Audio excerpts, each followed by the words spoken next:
Hey fam, I want you to like, share, and subscribe to our YouTube channel, youtube.com/Roland S. Martin. And don't forget to turn on your notifications.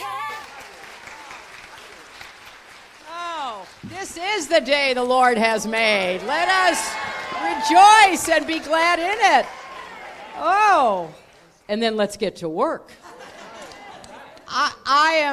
I am so thrilled to be here with my friend and your Congresswoman and thank her for the work she is doing, the leadership she is providing, and the imperative that she understands has to be met to once again have a Voting Rights Act that protects and defends the right of every single American to vote.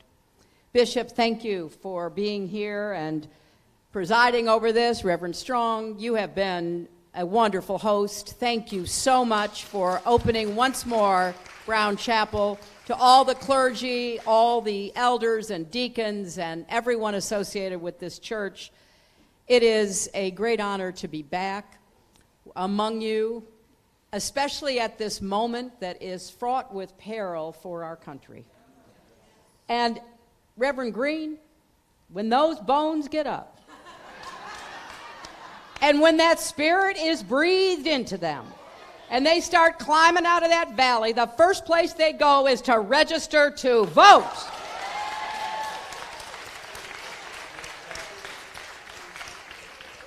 I am so grateful to be here with a long time friend of mine, the Reverend Jesse Jackson, who forged so many of the trails that others are still following today.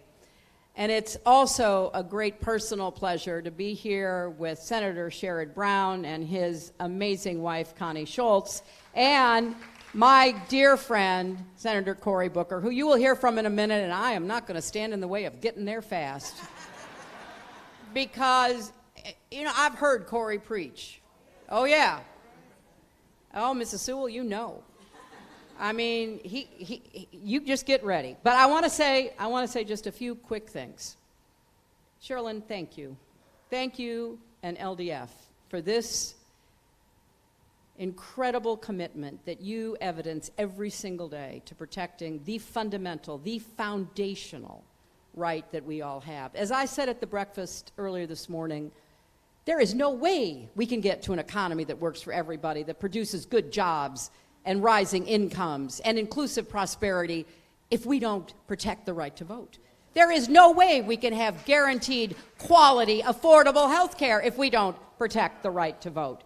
There is no way we can deal with any problem, whatever it is that you are worried about, if we don't protect the right to vote, and then if people don't get up and actually go to vote.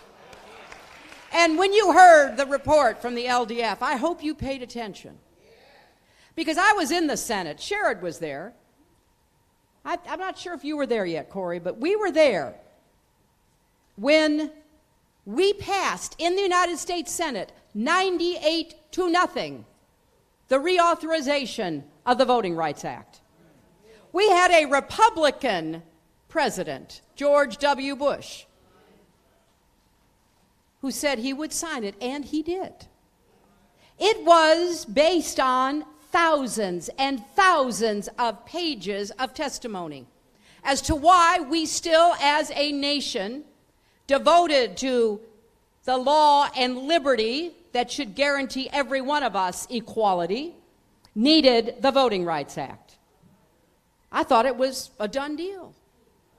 Passed out of the Congress, signed by a Republican president, and then it found its way to the Supreme Court, because I want you to just never forget, there is an other side in America, and they never give up. They never quit. They're never discouraged. They are motivated every single day to try to pull back rights, to try to suppress rights, to try to prevent people from fulfilling their own God-given potential. And so they did go to work. And when they went to work, they found a receptive Supreme Court. who came up with the most absurd decision. There are a lot of absurd decisions, but this is, in many ways, the most absurd. The Congress is supposed to legislate based on evidence and facts, which we did, and then it gets up to the Supreme Court, and they say, oh, you don't need that anymore. We don't need that voting rights stuff. You don't have to hold states and municipalities accountable. We're beyond all that now. What nonsense. Absolute, absurd nonsense.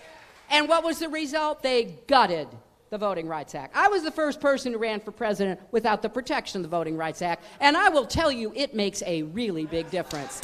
And it doesn't just make a difference in Alabama and Georgia.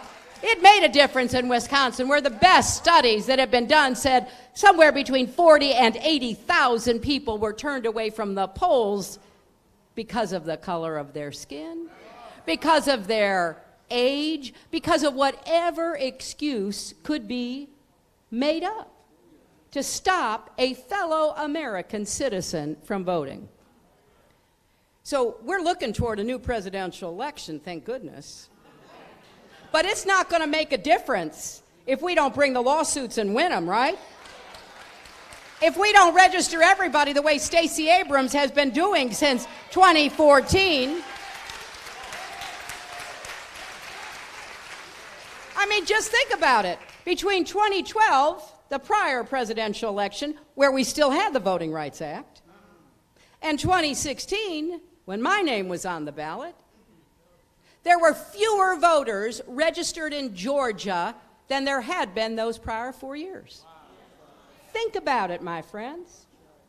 So we have a calling, a mission. We need to redouble our efforts for the 21st century civil rights movement. Don't just come to Selma once a year. Don't just walk across the bridge. Don't just join hands and sing. We've got to get to work. And that means registering every person, and it means persuading them, no matter how disappointed or discouraged they might be, that their future depends on them showing up to vote. Voting for leaders who will respect them and listen to them and work for them and produce for them. So let us celebrate this 54th anniversary, but let us not mistake what our mission must be. I too come from a faith tradition of being a doer, not just a hearer of the word. And I know that if we do our part, we can take back this country and put it back on the path that was begun and forged here in Selma 54 years ago. God bless you, Brown Chapel. You want to support Roland Martin Unfiltered? Be sure to join our Bring the Funk fan club. Every dollar that you give to us supports our daily digital show. There's only one daily digital show out here that keeps it black and keep it real. As Roland Martin Unfiltered. Support the Roland Martin Unfiltered daily digital show by going to RolandMartinUnfiltered.com. You can make this possible.